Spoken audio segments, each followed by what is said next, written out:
Hi, I'm Daniel Kellogg, president of Young Concert Artists, and I'm delighted today to interview violinist Benjamin Baker, one of the violinists on the roster at Young Concert Artists. Ben, welcome. It's good to see you. Thank you, Dan. You too. So tell us first, where are we speaking to you from? Where are you right now? I am at my flat in London, Okay, having spent possibly the most time I ever have in in it. your flat in London. Yes. Well, that was certainly where I wanted to begin, which is where have you been the last 3.5 months since this pandemic really broke out? Yeah, well, I mean, sitting right here in this spot for lots of it. And I mean, there's been many silver linings to find, but most of which is that actually my now fiance and I had never, in our 6 years of being together, had 3.5 months uninterrupted together, where I wasn't, going off on tour somewhere or, all of that. So that's definitely been a highlight. What is your fiance's name? America. America. And I believe you just got engaged soon before all this started. Is that right? Yeah, right at the end of February. Well, congratulations. And certainly it's a new world. And, I mean, I guess in one way, it's great that you've had this time together. And another way, it's probably been, everything seems upside down right now. Absolutely. I mean, I think all of the natural rhythms of life and as a musician I mean, they just stopped instantaneously. And I mean, yeah, I guess we were really lucky that we were together to be able to kind of digest that change together, and sort of gradually start figuring out what next, like the rest of the world. Well, I know we were just talking before we started the interview that you were about to get on a plane to come to the United States to do a series of concerts right when everything got canceled. Tell us a little bit about that time. Yeah, I mean, it was one of those things. I just got back from a month in New Zealand and Australia at the beginning of March, and I was probably I think it was the day before I was meant to get on a plane to the States, and suddenly coronavirus was announced as a pandemic, and everything instantaneously stopped, and every email coming into the inbox was a cancellation. And I think it probably those first few days felt something emotionally what it must be like having lost a limb, not in terms of the pain of it, but in terms of there's a part of you that just suddenly you're used to having there, which is no longer there. And I guess it got me really thinking in those sort of early months about kind of my identity as a person, which is so wrapped up in playing the violin and performing and being on the road, which has been, almost the majority of my life now. And suddenly when that's not there, it's, it feels very naked. Yeah, I know you've shared that before with me, and I've heard that from other artists. You recently told me that you'd never taken a break this long, which is now sort of 3.5 months, since maybe your early childhood. Is that right? Yeah, absolutely. I mean, obviously, as a kid, you're playing in lessons, but I started doing concerts in New Zealand at quite an early age, and then came to the UK to go to a music school where, of course, you're also regularly playing in front of people because that's sort of part of your, part of your growth and part of your training. So yeah, I mean, I definitely can't think of any other time where I've been 3.5 months without playing to anyone since I was probably about 5 or 6 years old. So it raises an interesting question. The bulk of your time as a violinist is spent alone in the practice room or with your collaborators working on the music. And so your relationship with a piece of music really is born out of that sort of isolation. And yet the whole point of that is to share it with an audience. What's the difference between playing for yourself and playing in front of people? As I've discovered through the lockdown, everything. Okay. I think it was, I mean, there was a very natural move online for music because obviously all live events had to stop. But it was something I definitely felt, just felt very challenged by, and very, personally felt very difficult because when me personally, when I'm on stage, I am thinking very much about the people I'm communicating it to, and the energy that is in a live performance is something that I feed off a lot. So suddenly then starting to try, playing something in this room with an iPhone set up, and the things that I was seeing back, I almost didn't recognize of myself as a musician, because there's also this is a space usually where this is where I'm doing that day by day work, The isolated work, right? the isolated work, and now suddenly I'm bringing sort of the world into that, and actually just on a emotional psychological level, I didn't know how to flip those switches. Hmm. And so that sort of had its own learning curve as I've just gradually started to do more and more, and sort of actually, and I think through that learned a lot about myself as well in terms of where those switches are, so that when I'm not sort of, I guess, forced into switching them by being on the road and the kind of the energy and adrenaline that comes from walking on stage, how to get that out of myself without those cues. Well, I know that you recently played a performance at Wigmore Hall, and I got to see a little bit of it, and it was wonderful. You did it with a violist, a duo. It was an empty hall. Who was in the room at the time? Right. So we just had John Gilhooly, the director of Wigmore Hall, on one side of the hall, and a BBC presenter and producer on the other. And it was one of those things it was an absolutely unforgettable experience and incredibly poignant back on stage. I mean, really so soon at a time when nothing else is going on live in halls around the UK. Or so many other countries in the world. Yeah. But of course, so many things about the concert experience just felt very different, and it made all the difference in the world to have a space to kind of to fill and to play into. But yeah, it was still to just those two souls as opposed to a full Wigmore. A full hall. Well, I mean, I bet there's some muscle memory walking out on stage, seeing the hall. You've played in that hall before. So did that at least help you over some of the hurdles of not playing in your living room by yourself? Definitely. I mean, it was definitely a kind of it gave me a lot of perspective in terms of I guess really putting together the old world and the new world, and my own process of communication and expression. But it's interesting as well because it was like this concert was almost like a halfway house. It had That's a all good of the description. all of the kind of excitement, significance, and motivation of any other concert, but it still didn't have. I mean, just that what used to feel like the most natural of all things, a room full of people, Right. and just the difference of not walking on to applause, but instead, around the concert time, you walk on stage, and then because this concert went out live on radio, we then were on stage and we waited for the BBC news to be read, and then the sort of the presenter introduced us, gestured, and we started playing, which I mean, yeah, was certainly a start to a concert I'd never done before. So how would you describe the energy that you feel from an audience walking out? And do you feel it when you first walk out or when you actually start playing and you hear that silence in the hall? Well, I think there's an anticipation. Then I always get feel a very particular flavor just before the moment of walking on stage, and you can hear the audience through the door, and from that you can get you get an interesting sense of them and of where you are in the world and all kinds of things, because no two audiences or two halls are the same. And then there's that point of no return where you walk out on stage and now this thing is happening. And I think when I was a young violinist starting out, that point of no return was terrifying. And it's one of those enormous hurdles, I think, for any performer to overcome. But then the more you do it, it becomes the on switch. Hmm.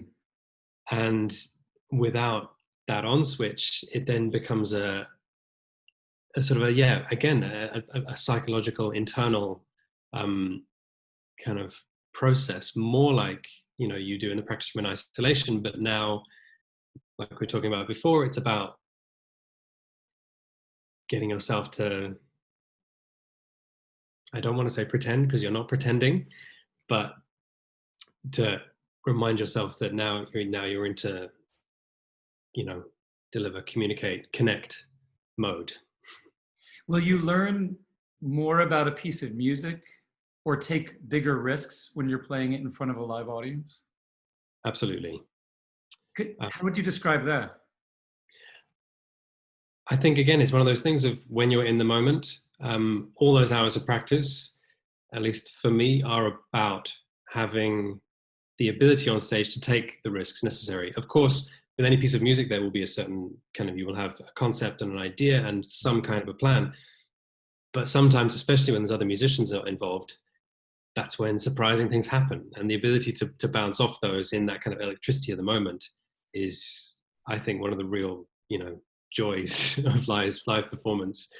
Um, and that's sort of where it gets interesting, is when there's a microphone involved, um, it adds a psychological element and maybe a small, you know, complication in the sort of purity of that process maybe.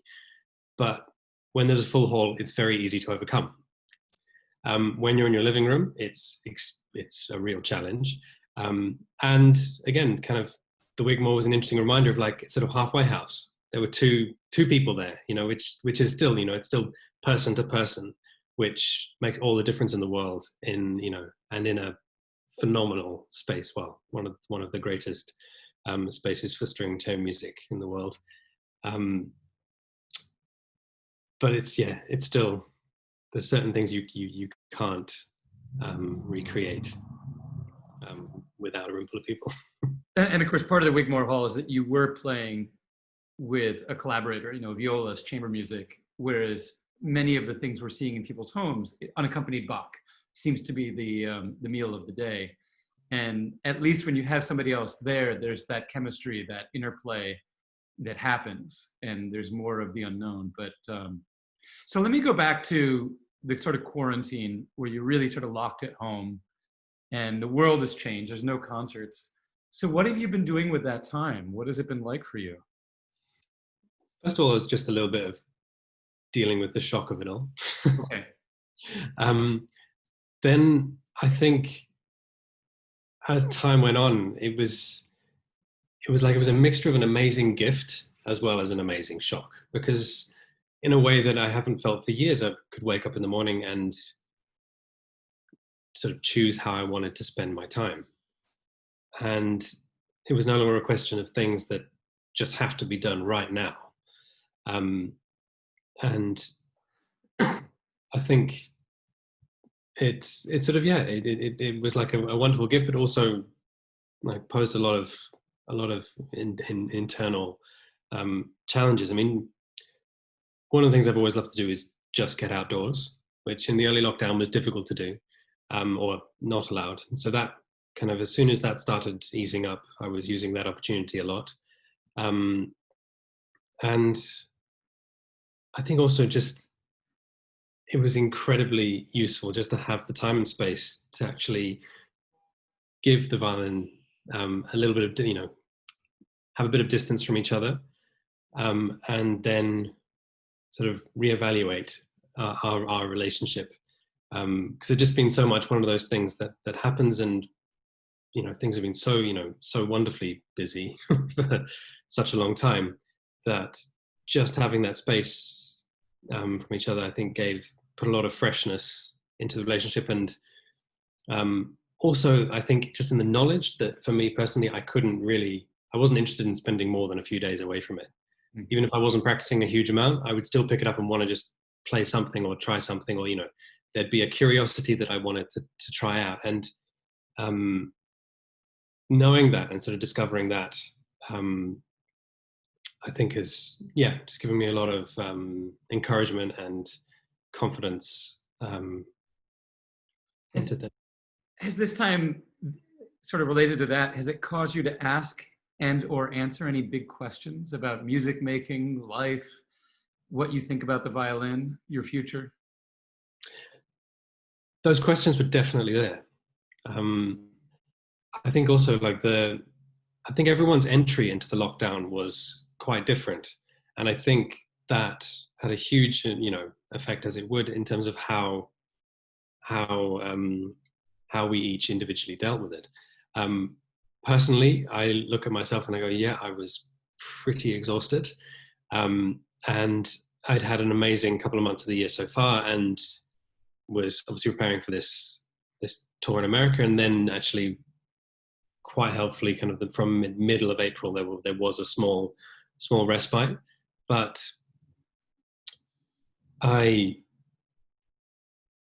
sorry, just remind me what the Well, just did the lockdown invite some really big questions, and did you come up with any answers? Thank you. Personal question, you don't have to answer. No, not at all. So it definitely crossed my mind, and it was very clear that very quickly that obviously this was going to be a huge change and a huge disruption to how our industry was used to working. And I realized that, yeah, if there was a time to go and do something else, now is the opportunity. It sort of reminded me of being 15 again, where I was practicing lots, but my parents always made it clear that even though they'd moved from New Zealand to the UK so that I could go to music school, I didn't have to do it. If I decided I wanted to do something else, that was completely fine. And this felt a little bit like one of those moments again of, actually I've got all the freedom in the world, no obligations in the diary. What do I want to do? And I think a bit like when I was 15, I didn't really entertain the idea for more than an afternoon. Yeah. So in some level, it really reaffirmed your commitment to a life in music. Absolutely. And I think it's given me a lot of food for thought as well, in terms of how I want the road ahead to look. It's one of those things, I guess, the early lockdown, it was extremely painful seeing obviously so many, trees that were close to coming to fruition from seeds planted years ago, fall over all at once. But at the same time, it is an opportunity for a clean slate and kind of renewed conviction, creativity, determination. And I think that's really been my main goal, actually, is to find that within myself, so that I know for myself where I want to be going through all of the challenges to come, because it doesn't seem like there's going to be any quick answers anytime soon. No, I think we're going to be wrestling with this for the next 12 to 18 months, and then it'll be a long time before we know what the long-term changes are. Right. So let's switch to something bit more uplifting. I know that you had a recording project which has now been rescheduled. Is that correct? Coming up at the end of the summer? That's right. Yes, in August. Yeah. So tell us about the recording project. Yeah. So this is something I've been looking forward to for a long time. It's with my long-term duo partner, the pianist Daniel Kellogg, and we're doing an album of 3 sonatas titled 1942, quite originally, considering all 3 are written in 1942, and it includes the works of Copland, Poulenc, and Prokofiev. That's fantastic. And you were telling me earlier that with both Copland and Poulenc, they each just wrote 1 violin sonata. They did, and in Poulenc's case, he really didn't want to. He wrestled with it. He'd had at least three attempts before he finally wrote this one, and he only really did write this one because he was kind of coerced into it by his friend, the violinist Jeanette Neveu. So I was thinking about that, calling the album 1942, and they're all written in the same year. And of course, we can think back to what was happening in the world in 1942. Not ironically, but interestingly, I've been sort of telling some donors that the disruption we're having in classical music right now, or the performing arts, it's the biggest one we've had since World War II, because nothing else impacted the world so globally. So I'm just a little fascinated that you've picked that time. Obviously, you think these 3 pieces fit together well on an album, but they also have 3 different nationalities, 3 very different flavors. How do you decide what makes a good set of pieces to put on an album? I mean, I think there's obviously a few different approaches, but for this particular album, what you described was very much a part of the thought process. Um, and I think with these three pieces, they have similarities and differences. Um, but I think what really fascinates me about them is how each three composers go about writing and expressing I mean, expressing what they want in such different ways. I think the Copeland and the Copeland and Poulenc definitely have ties to the time, and Prokofiev, I'm not sure how much it does. But I think it's interesting that it asks the question, considering it was written, at exactly the same time. The Copeland he wrote in and dedicated to a friend of his who was killed in action, a pilot, Lieutenant Harry Dunham. And the Poulenc also was dedicated to the poet, Spanish poet, Federico Garcia Lorca, who had died just before the war. But then in a kind of poignant twist, Jeanette Neveu, who it was written for and premiered it, just 5 years after it was finished, was killed in a plane crash. And so he rewrote chunks of, especially the ending of the sonata, in memoriam to her.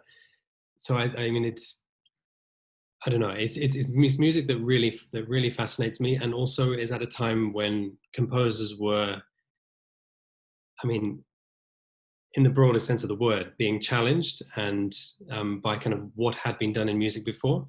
And the whole kind of genre of the violin sonata was definitely in these composers' minds.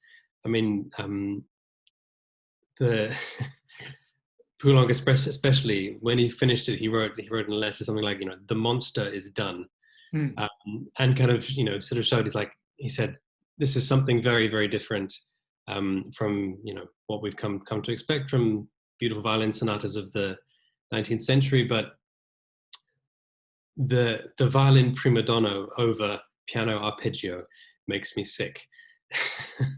So it's sort of interesting. Like there's so many things at play in these three pieces, from the emotional to the musical. Yeah, I think they make a really, really interesting kind of melting pot of ideas and creativity. So you're recording that later this summer, and you mentioned earlier that a microphone actually creates a whole different psychological dynamic to the performance. And we were talking about audience.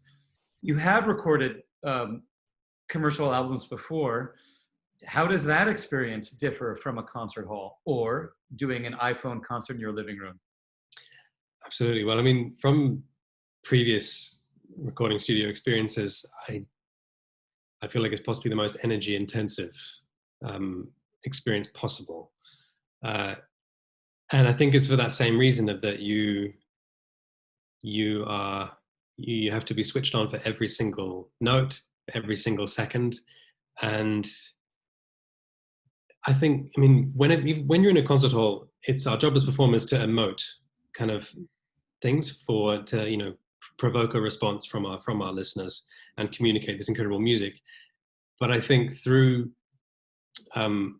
when that is also through a microphone, it's like one or two further degrees of separation from our listener, which means that the intentions, the clarity, the energy behind what we're doing have to be that much more concentrated and that much stronger. Well, and then there's a whole other component where there's this producer or engineer with a brilliant set of ears in another room that's saying, hey, the A flat was a little bit flat on the fifth note of that run. Could you do it again? And then how do you respond to that and keep the music alive? I think that response goes very much minute by minute. There's times where you can be completely okay with it, and times where it's going to bug the crap out of you. Yeah. I think, I mean, there must be. I mean, I do have huge respect for producers that manage to tread that line well, because of course, like, I mean, from our side as performers, we really want to, we need to trust that he's not, sort of, he is holding us to task and also giving us honest feedback of what it's sounding like, because there of course isn't time to listen back to barely anything. You get to hear sort of little bits and pieces through the sessions, but the sessions are there to play and get the music put down.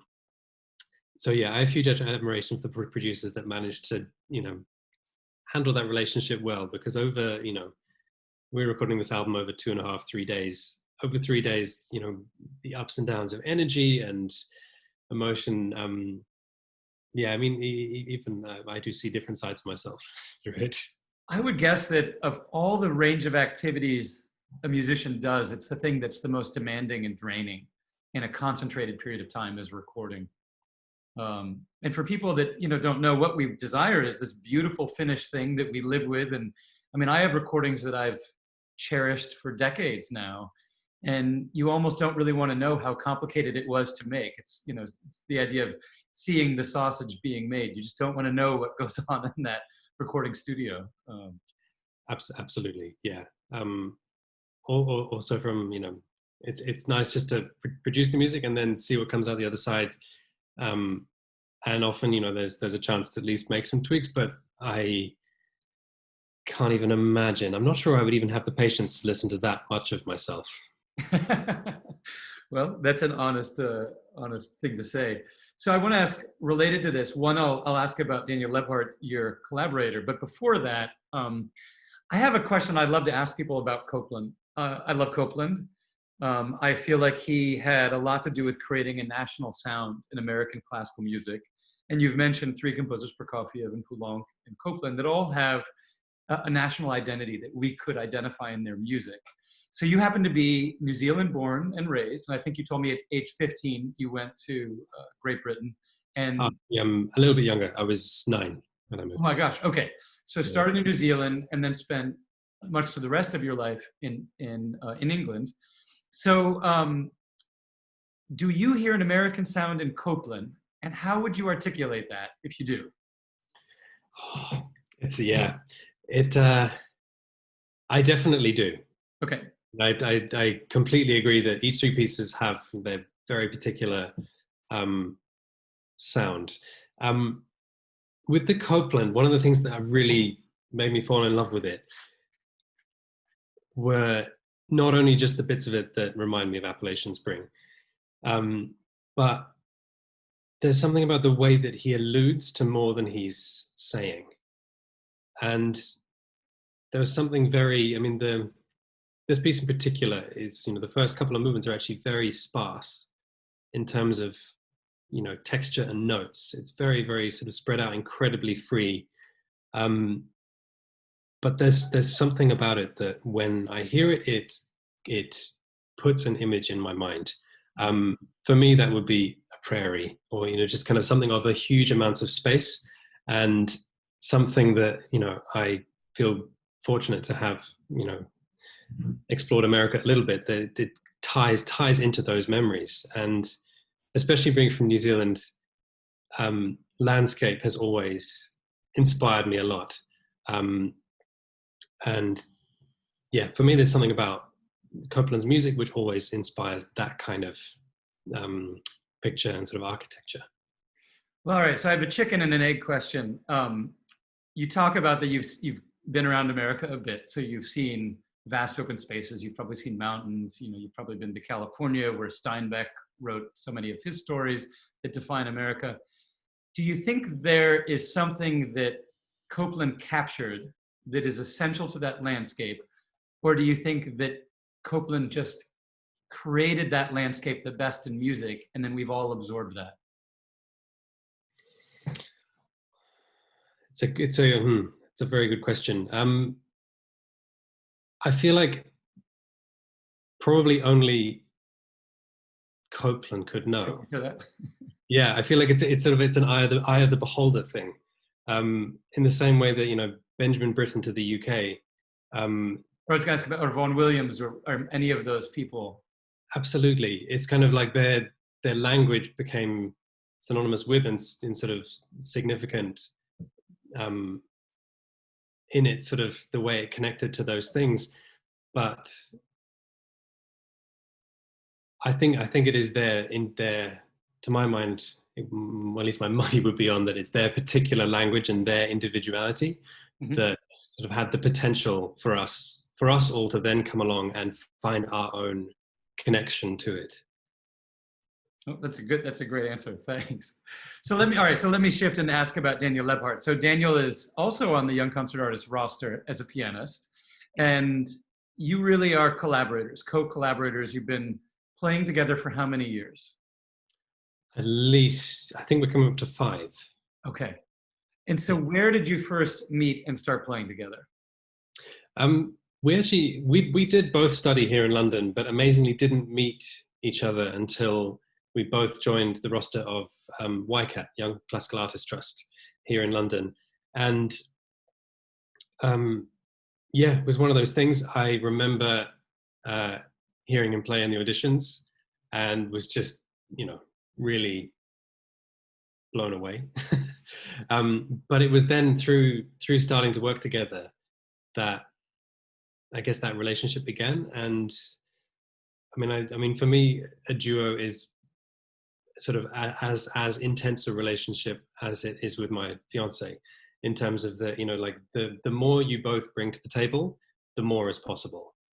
And I think that's where it really kicked off for us, is that we possibly are pretty opposite as people, Okay. but both shooting for a similar goal. And so I think that's where it really sort of kicked off, was through rehearsal and through performance. We would play off each other, and we both share the kind of the excitement in that no two concerts should or have to be the same. And so, through long concert tours where you might be doing, 9 cities in a couple of weeks with the same program, we both had this thing. It was like, well, this is an opportunity to go out there and explore and take risks, and yeah, really get to know each other as well as the music and the language we're communicating. So you mentioned that you're very different in your personalities. Is that translate also to your musical approach to performing? I mean, yes. I mean, I don't think it necessarily would have to, Okay.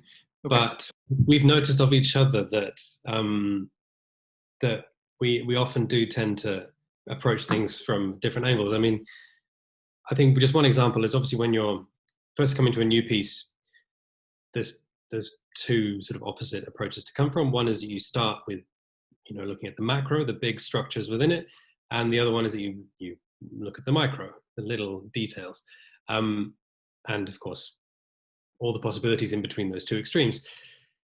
Now, I think when we met, I was more interested in the macro, he was more interested in the micro, and then last year sometime we realized that in that starting point we've actually managed to switch sides. Hmm.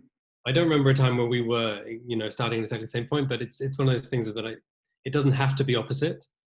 But I think that sort of open communication and dialogue and ability to listen to each other's point of view and kind of like actually celebrate the fact that you're starting as 2 very strong characters and sort of with 2 very strong concepts of what the music could and should be. And then obviously there are some compromises to be made, but also I think it's a great starting point to like figure out like the internal logic of the music that you're learning and performing, so that when you are on stage you are actually following that logic, not really just like decisions about, is this bit loud or soft or faster or slower. And quite often it means that actually in performance, when you are taking those risks, you still have that full spectrum of kind of possibilities between those, from those sort of strong starting point, I guess. Have you guys ever had any big musical fights? Oh, many. Yeah. Any you want to share? I mean, I think the best. I mean, I'll leave the nitty gritty to your imagination, but I think one of the key things that to our relationship is that we can have an extremely heated rehearsal. It doesn't necessarily have to be angry, but just from the point of view is that we're trying to understand what each other is getting at, and it's just it's going to take a little while to for us both to understand each other's point of view. And no matter how heated or difficult or frustrating it's been, we never fail to go and just relax, have a chat, have a beer afterwards, and kind of put that to one side.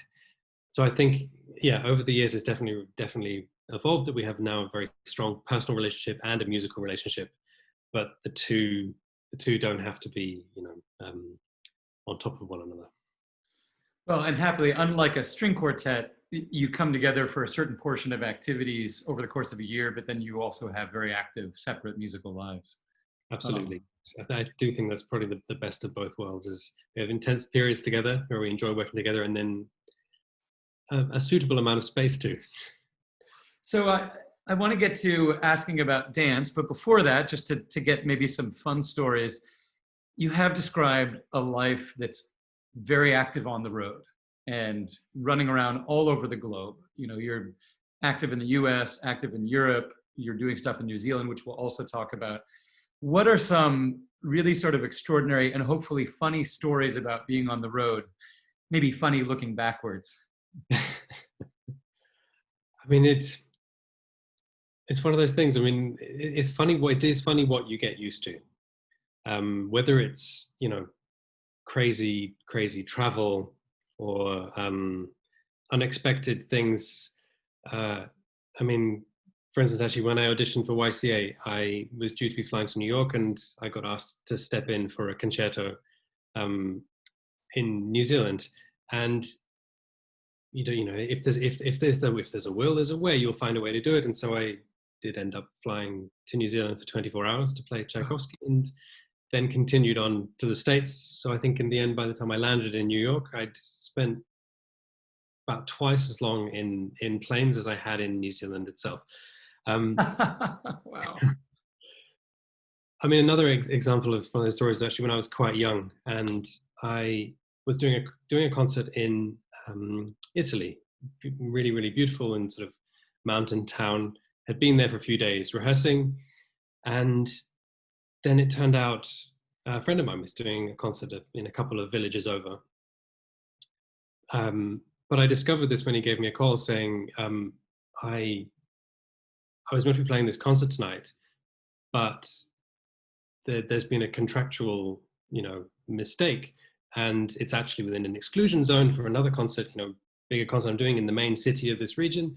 So I physically can't do it. Are you able to step in? Now it happened, this was on the same night as my concert. So I was sort of like, well, I mean, not really. Like, concerts happen late here, but, it's like my concert happened to be starting at 10, but I think this was sort of around the same time. So he's like, well, look, I mean, I'll have a word with them, see if there's anything they can do. So they switched it around, moved the concert earlier. Wow. So I went at about late in the afternoon to this other town, played a concert around 7. The idea was be finished by 9, plenty of time to go over back to where I was meant to be playing and do that one. Both the organizers, both concerts were very happy. Wonderful. Good plan. Win-win. As it turned out, though, Italian audiences are obviously, famously enthusiastic, and essentially in this first concert, they kind of just wouldn't let me go, and it just seems rude. It seems rude to leave the building while they're still clapping. So a few encores in, I'm sort of realizing, or at least my driver is realizing, that this is getting tighter and tighter and tighter, to the point where, long story short, I ended up just making my concert, only just, but it involved running through cobbled streets. With a violin over your shoulder? Violin over the shoulder, like bow tie all over the place, and eventually appearing on stage rather sweaty in time for the second concert. But it was great fun. I mean, I think I was about sort of 17 or 18 at the time. I mean, you're pretty invincible at that age. So I mean, I just was great fun. I was going to say, was there a lesson learned? Would you never double book yourself again, or who knows? You'll never do it until somebody asks. Yeah, absolutely. I mean, it's one of those things. I think when, as a young musician, you just want to play. So from that point of view, it was a great night because I got to play, and I got to play twice as much as I was expecting. I think, yeah, looking back at that now, I sort of goes like, yeah, that's my priorities have changed a little. I know a lot of performers are really wound up after a concert, and the idea of going to bed is an impossibility. After two concerts, presumably the other one, the second one, ended around midnight. Did you get to bed anytime soon? I do seem to remember I was still eating ice cream in the piazza around 3 a.m. Yeah. Yeah, okay. It's very typical, especially when you're 17 or 18. I do want to ask about dance. You have a love of working with dancers, and I'm just wonder what draws you to collaborating with dancers. Right. Well, I mean, it kind of started out of just an amazing opportunity that really came out of nowhere.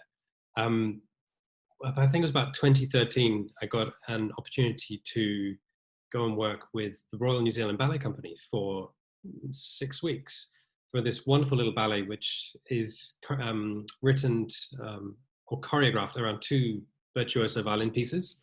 And it's just me and a pianist on stage with three dancers.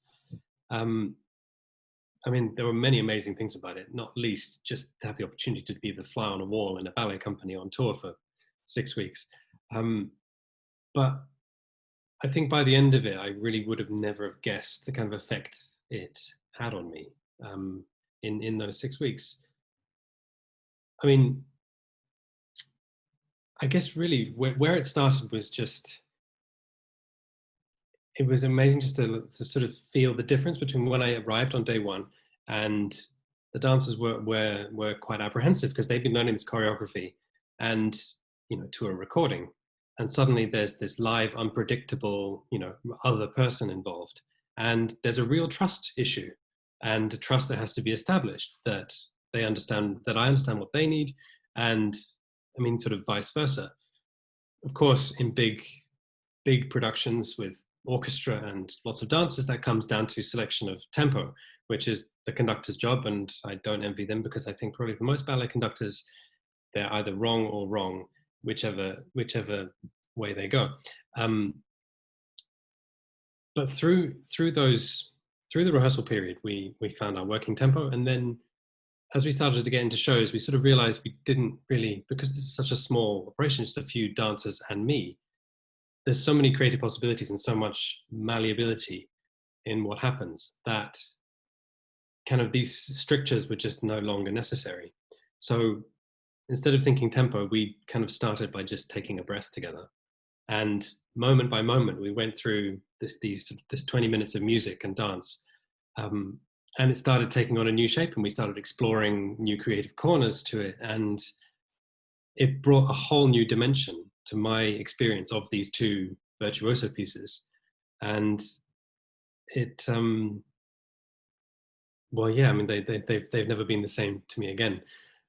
I guess part two of this process, though, was that I also then got roped into doing some ballet, which I never, ever would have thought of myself. But they were really, really friendly company, and they were really becoming friendly. And they were like, one day we were all holed up in a theater, somewhere, and they said, well, we're all here. Why don't you come and join us for, the morning class, which is sort of their first hour and a quarter in the morning, which for them is their kind of daily warm up, a bit like scales and etudes for us on the violin.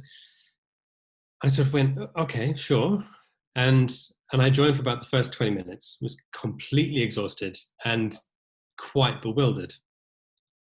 But then the principal guest artist on tour with the company at the time was the extraordinary dancer Gillian Murphy, who still, I think, is dancing for American Ballet Theatre. And she said, oh, well, if you're interested, tomorrow, come an hour early, and we'll go through a few things. So over maybe 3, 4, 5 days, she gave me all this time before the company class, like explaining to me like what the purpose was behind all of these movements, what they were aiming for, the kind of feeling you need in your body and this kind of control. So through all these classes I then did, I could do my own simplified versions, but sort of like understanding the point. And after that, I kind of never looked at dance in the same way, because there were suddenly all these parallels between how they use their body as an instrument through the medium of ballet and movement, as what we do in music. And especially with these two pieces, there's suddenly a whole bunch of parallels in terms of, the distance between two notes and the time getting there. You can try and condense that into no time at all and just get there as fast as possible. Or there's an actual, there's an expression of, an expressive possibility between how you get between those two notes, which is absolutely the kind of things they're thinking about with how they use their bodies and how they move. So yeah, it just really got me thinking and got me really excited. And in the years since, sort of whenever I've had an opportunity, I've jumped at it to take some repertoire that can really benefit from and has a lot of creative possibilities to combine with movement. That's fantastic. And it sounds like your playing has actually been changed by your work with dancers. Absolutely. I think it opened a new horizon for me. And I think it's one of those things, and we as musicians and as instrumentalists, we grow up being drilled. We're learning good technique, we're learning to play well. And then I think once that's been done, there's a whole further sort of discovery, which is almost unlearning. You know how to do things well, and then you evaluate actually how you're doing things and what result that's getting. And is that the result you want, or is there other possibilities along that way? And yeah, I think it was one of several experiences which, just opened my eyes to so many more possibilities. That's fantastic. Well, there's one last thing I want to ask about. And in the time that I've known you, and we've had many conversations, I am constantly impressed with how open you are to every experience that you have and how you're learning from it. I mean, even in the course of this interview, you're just able to articulate insights and great lessons that you've pulled from virtually everything you've ever done. You are now embarking on a completely new endeavor, which is to begin a music festival, starting from scratch back in New Zealand. And I'm sort of personally delighted by it because I see the nature of music careers developing in so many different and new directions than they maybe did 50 years ago. And so, somebody like yourself will be collaborating with dancers, recording, with your long-term pianist collaborator, playing concerto, and then becoming an artistic director of a new festival. So tell us about this new festival. Well, it's been something that really has been a kind of a passion and a really strong desire of mine for a very, very long time. I mean, I got the opportunity to move to the UK to study music and the violin when I was 8 years old, which is very young. And it's why, all bits of me are no longer, I don't sound like a Kiwi anymore. I sound much more like a Brit. But it's one of those things of I was always passionate about going back home. And it's always been the place which feels like a real emotional home. Sort of, when I'm flying in, it just gives me that feeling in my stomach that nowhere else in the world really does. And I think sort of the in a way, probably the simplest of motivations was that I just felt so privileged to have had the experiences that I have, which all started from a lot of support from a lot of incredibly generous New Zealanders. And I'm now, kind of living this day by day.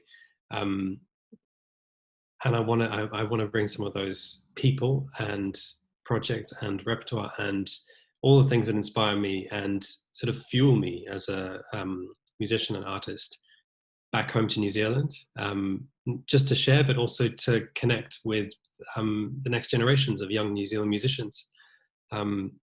Because, I mean, it's always, it's the famously, biggest challenge in New Zealand is just the getting there. So what's the thrust of the festival? Is it chamber music? Yeah, so it's predominantly chamber music festival, and one of the key elements. It's based in Queenstown, New Zealand, which is one of the most beautiful areas in New Zealand, and is also an area that's expanding quite rapidly and doesn't have a huge amount of music going on at the moment. There's definitely things, but it's more famous for its extreme sports and skiing and all that kind of thing. Um, so it seemed like a really, really good opportunity, and also, like, you know, for us as artists, there's nothing quite like going to a place to make great music in an incredibly inspiring surrounding. It also just happens to be on the doorstep of one of New Zealand's greatest wine regions too, which doesn't hurt. Doesn't hurt. That's good. And I know you told me that there is a significant component of educational residency or sharing music with pre-college school kids. Absolutely. I was always, you know, I've never forgotten that some of the most incredible experiences of my young life as a musician were not necessarily the experiences in kind of conventional education. I studied with some incredible people, which I learned, you know, most of what I know from, but some of the most inspiring and kind of energizing experiences were getting the chance to rub shoulders with more experienced and inspiring musicians. And I suddenly found myself taking things away from, you know, actually just seeing kind of how they operate, like their day-to-day life. When you actually have the chance to, you're not just seeing them up on stage, you're actually existing in the same area as them. So you see how they are when they start in the morning and have their morning coffee, or, you know, like, there's so much more that musicians and artists can offer as people, which I was aware there's not a lot of opportunity for in New Zealand at the moment. Wonderful artists are brought to New Zealand, but it tends to be for tours, which are quite quick. And just when I had been back, I was aware that when I was having conversations with colleagues or with younger musicians, that they'd be talking about, you know, the one piano trio that had toured New Zealand in the last 3 years, or when a great soloist had come, but their only chance to meet or, you know, have an exposure with this person was in the concert environment, which of course is the, you know, that's the top of the pyramid. But actually, like, having an insight into the workings of what creates that moment, that's always what really I was most inspired by and took the most from as I was growing up, and still do. Well, the whole idea of it is great. I know that originally you were going to be launching, I think, the first version this summer or sometime in the next 6 months. Is that all on hold? Yes, for now it's. I mean, we haven't pulled the plug completely, but it's obviously not the right time to be launching an international chamber music festival. There are some question marks in terms of, you know, we still want to be doing something for the community, but it just, I mean, like everything at the moment, it's dependent on the week by week and month by month decisions of New Zealand as a country and of other countries in terms of what's possible with travel and live events. Well, I really hope that everything that you've imagined and been working towards will come to pass, sort of, you know, maybe a year from now or at the appropriate time. What, as a young musician who has never organized a festival before, what lessons have you learned? Has it changed you as a person? It's been such a learning curve. It's one of those things. When I started, it all seemed quite impossible and almost insurmountable. But I think definitely what I learned is all you can do is take the next little step. Mm-hmm. I mean, leading towards this September was going to be our first festival, and to that point, there's probably 18 months, 2 years of work. But there was, you know, other ideas and sort of seeds leading towards this one for kind of the last 5 years. And it's one of those things that by doing and taking the next step, you learn something and evaluate and see if you can see where the next step is, or do you take a different approach. And it's like, I would hope that in a few years it looks like, you know, there's a clear, you know, like, it looks like a clear ascent but the reality from the middle of it is quite different, and it's just a day by day kind of I don't want to say plodding along because that sounds so uninspiring, but like that's probably the nuts and bolts of it. And this festival is made possible because I'm working with a New Zealand musician who lives in Queenstown, because of course there's only so much you can do by email and phone call. And yeah, for the last 18 months we've been having weekly calls, and it's one of those things that, you know, first thing in the morning or last thing at night because of time difference or whatever, it can be such a drag to get yourself on FaceTime or whatever, and, you know, sort of be thinking about these difficult things. But it's a bit like working towards a performance. It's those, you know, those steps of doing the legwork and, you know, doing the things that might seem not even necessarily directly related to what your end result will be, that help build towards that sort of climax, whether that's then having the belief, you know, of people to give money to your idea to make it all happen, or the you know, the event itself of actually finally having the space, having the people there, and presenting the program. Well, certainly the shutdown has asked me to ask some questions about, you know, if you think about the magic of sharing live performance with people and how stirring and important that is, and then you take that away, and then you sort of look at that in juxtaposition with the amount of work that actually goes in to putting people on stage, to making something like a festival happen. So I'm sure your festival will happen. I'm heartbroken that it's had this interruption. I hope that you keep pursuing it with all the passion in the world, because you're such a smart, organized, thoughtful person that you have so much to offer on the stage as well as off. And to see you growing in this process and taking these steps, I mean, I think that we'll actually get to see the dividends of that for, you know, the next several decades of your life. So I totally sympathize with everything you're talking about, the plodding along and just one step at a time to see it happen, to bring all of the pieces together.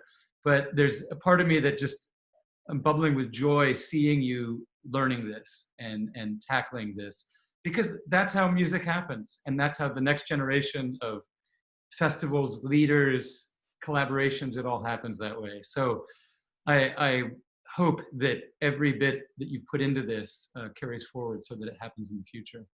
We should wrap it up in a second, but I want to ask, where can people follow you online? Where can they hear your performances? Where can they learn more about you? Absolutely. Well, I do have some presence on social media, and also probably for the most direct line to me is that I do have a mailing list through my website, which you can sign up to on the contact page, which every few months I try to just write something about sort of what's going on with me. I think for me that feels like the most I guess natural form of communicating with people. I do things on social media too, but it's I don't know. I find it harder to incorporate into my weekly life, oddly. You know, I just realized I am not on your email list. I will have to do that as soon as we finish this interview. I need to get your newsletters. I'll put you on it. You can count on it. Fantastic. And I know that we're going to put a link in the comments to the Wigmore Hall performance, which hopefully will be up for a little while longer. Yes, I think it will be up for another 2 weeks or so. And I think there's some potential concerts coming up that will be streamed. Maybe nothing is certain yet, so we can't talk about it. But, you know, if people are on the Young Concert Artists email list, we'll be sure to have Ben's activity coming up.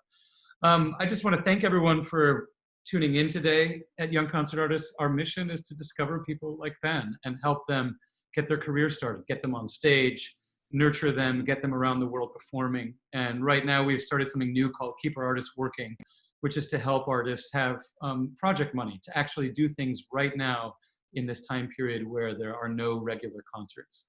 So please look up YCA, www.yca.org, learn about us, learn about Ben, and thank you for watching. So Ben, it's always a pleasure to talk to you. Thank you so very much. Likewise. Thanks, Dan. All right, bye-bye, everyone.